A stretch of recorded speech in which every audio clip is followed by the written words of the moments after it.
Loué soit Jésus-Christ, bienvenue à tous. Nous nous retrouvons pour le chapitre 10 de l'Apocalypse, notre 16e vidéo. Nous avons vu le son des 6 trompettes, il en reste une.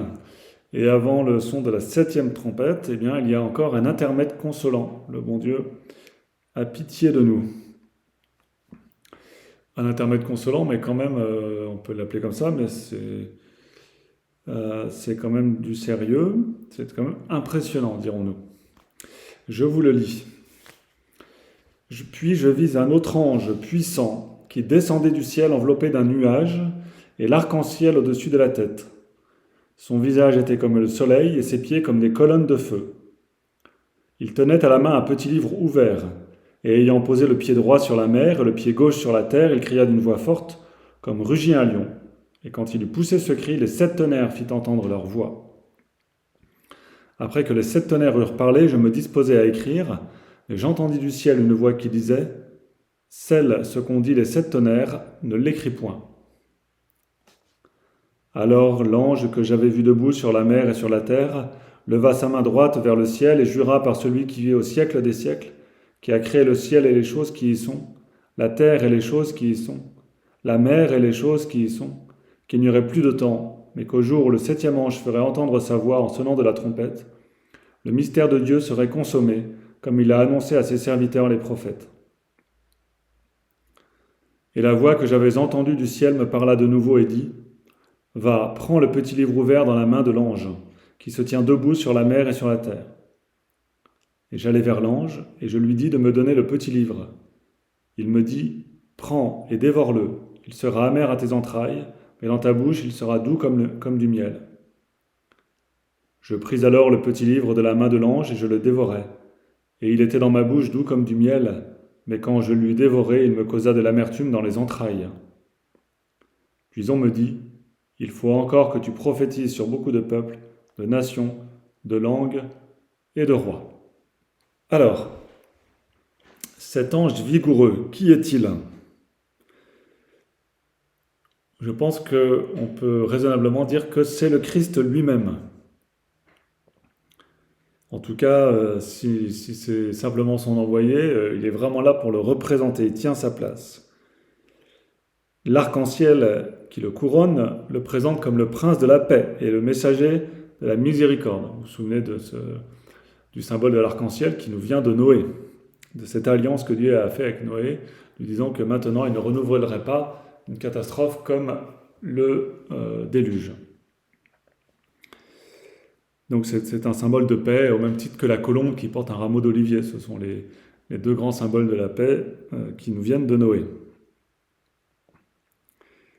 La nuée qui l'habille, le nuage donc qui est son manteau, symbolise son humanité qui voile sa divinité, le fait qu'on n'ait pas accès vraiment à son mystère, et c'est en même temps le symbole de la présence de Dieu. La nuée, nous en avons déjà parlé, la nuée c'est dans l'Ancien Testament, avec Moïse, c'est le symbole de la présence de Dieu, et c'est dans la nuée que Moïse parle face à face avec son Père, avec Dieu.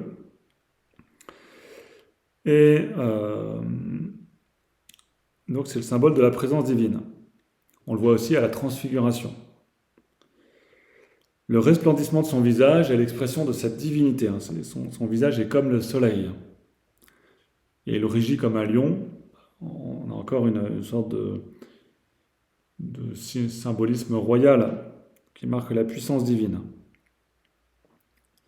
Et ses pieds, on peut les considérer comme les apôtres, qui sont les colonnes de l'Église. Les jambes comme des colonnes de l'Église enflammées de charité qui parcourent toute la terre et mer, pour y annoncer l'Évangile. Alors, le fait que les pieds soient posés l'un sur la terre, l'autre sur la mer, ça exprime la domination sur tout l'univers, sur la terre comme sur la mer. Ça évoque aussi, si on considère les jambes comme le symbole des apôtres qui évangélisent, eh bien c'est l'idée qu'on va évangéliser aussi au-delà des mers, que toute la terre est le lieu de l'évangélisation. Alors cet ange puissant tient en main un petit livre ouvert. C'est un message facile d'accès et bref. Un petit livre qui est ouvert. Il est petit et il est ouvert, donc il est facile d'accès Et bref, c'est le message de l'Évangile. Le Christ fait entendre sa voix, qui est comme un rugissement de lion. À cet appel répond la révélation divine, comme 7 tonnerres, symbole d'une puissance vocale absolue. Donc quand le Christ se met à parler, c'est toute la révélation divine qui nous arrive derrière le message qui, d'apparence très limitée de l'Évangile. Il y a un message considérable dans l'Évangile qui est la parole divine, la révélation divine. Les 7 tonnerres, ça évoque la totalité donc de la parole et la puissance de Dieu pour faire connaître le message de l'Évangile. Saint Jean se trouve donc devant la contemplation du mystère de Dieu. Il reçoit comme la plénitude de la révélation quand il entend ces 7 tonnerres. Il goûte à la plénitude de la révélation, une sorte de connaissance de Dieu qui est encore loin de la vision face à face dans l'éternité, mais qui est un début de connaissance parfaite de Dieu. Et alors c'est indicible. C'est indicible, donc il ne peut pas l'écrire. Ne l'écris pas, scelle-le. Ce que tu as vu, tu ne peux pas le dire. Alors le Christ annonce sous forme de serment la fin du monde au son de la 7e trompette. Il va y avoir la fin du monde, la fin des temps, dit-il. Les temps, il n'y aura plus de temps. Vous avez remarqué donc que les 7 sceaux, il y avait le dernier, c'était le silence, donc l'aboutissement, la contemplation. Ici, les 7 trompettes, la 7e est annoncée qui annonce la fin du temps. Donc, cela nous confirme dans l'idée que quand on parle des 7 jours de la création, le 7e jour n'est pas encore arrivé. Les 7 jours de la création, il y a les 6 premiers jours, les 6 jours où Dieu agit, et ces jours où Dieu agit, ils sont actuels, ils ne sont pas terminés. Par contre, le jour où ils seront terminés, ce sera la fin du monde, et donc le 7e jour, c'est l'aboutissement, c'est la fin du monde. C'est quand tous les justes seront réunis autour de Dieu dans le ciel. Donc on retrouve cette symbolique-là avec le 7e en général est l'expression de l'aboutissement, de la fin du monde. Alors, il tend son livre à Saint Jean afin qu'il le mange. Ça nous fait penser tout de suite au prophète Ézéchiel. Je vous cite Ézéchiel chapitre 2, verset 9 et suivant. « Je regardais, et voici qu'une main était tendue vers moi, et voici qu'elle tenait un livre roulé. Il le déroula devant moi, et il était écrit en dedans et en dehors. Et ce qui était écrit était des chants de deuil, des lamentations et des plaintes. Et il me dit, Fils de l'homme, ce que tu trouves devant toi, mange-le, mange ce livre, puis parle à la maison d'Israël. » Donc il y a l'idée, on retrouve, c'est quand même inspiré, l'un de l'autre. On retrouve cette idée que le fait de manger un livre, c'est s'imbiber de la parole pour la ressortir, pour l'annoncer. J'ouvris la bouche et il me fit manger ce livre. Et il me dit, c'est toujours Ézéchiel, « Fils de l'homme, repais ton ventre et remplis tes entrailles de ce livre que je te donne. » Je le mangeai et il fut dans ma bouche doux comme du miel. Ce livre donc, est doux dans la bouche et amer aux entrailles, car la parole de Dieu est délicieuse, elle est extrêmement touchante, mais source d'amertume et de persécution.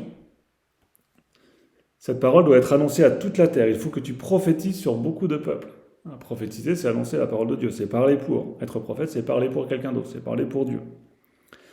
Sur beaucoup de peuples, de nations, de langues et de rois. Donc cette parole doit être annoncée à toute la terre. Cela est source de beaucoup de douleur. La parole de Dieu est aussi amère pour notre ventre dans le sens où elle nous oblige à vaincre la nature, c'est-à-dire à nous convertir, à vaincre en nous le vieil homme pour développer l'homme nouveau. Cela ne se fait pas sans peine. Être fidèle à l'évangile n'est pas vivre, comme dirait saint François de Sales, dedans le sucre.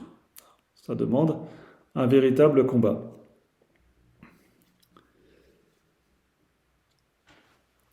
Voilà, je m'arrête là pour aujourd'hui. Nous avons terminé le chapitre 10 et c'est au chapitre 11 que nous entendrons la fin de cet intermède consolant et la dernière trompette. Que Dieu vous garde. À bientôt.